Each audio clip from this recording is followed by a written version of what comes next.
Əgər su hovuzuna müəyyən bir nəcasət düşərsə, o su nəcəs sayılmır. Necə ki, buna hədisdə dəlil var. İzə bələğəl mə'u qullətin ləm yəhmil xabəsə.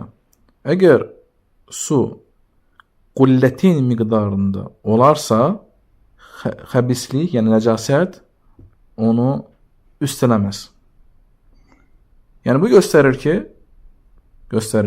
su qullətin miqdarında olarsa, yəni qullətin miqdarında düzdür, bəzi fəqihlər, ixtilaflar eləsə də belə, orta yol götürsək 300 litr yaxın su. 300 litr yaxın suya hansı bir damcı ilə, ya məsəl üçün deyək, lap götürək 1 litr nəcəs düşsə belə, o su nəcəs sayılmır.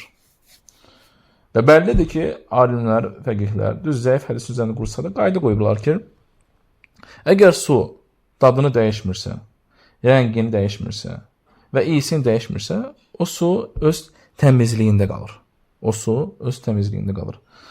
Bu baxımdan əsasən görsən ki, çox vaxt şübhə düşür bəzilərinə, dənizdə kimsə nəsə edir, kimsə gölə nəsə eləyir, sonra bu sudan dəstəmaz almaq olarmı, bu sudan cənabət quslu almaq olarmı və s. Bu şübhələrə, bu vəsvəsələrə uymamaq. Çünki Allah Rasulü sallallahu aleyhi və sələm bu hədis göstərir ki, su nə qədər çox olarsa, ora müəyyən miqdarda biraz nəcəsət düşsə belə, o su təmiz su olur və o su ilə artıq həm adət olaraq və ibadət olaraq istifadə etmək olar. Yəni adət baxımından, yəni yemək, qab-qacaq yumaq və s. başqa şeyləri istifadə etməkdə o icazəlidir və eyni zamanda ibadətlə bağlı dəstəmaz və qusl almaq olar.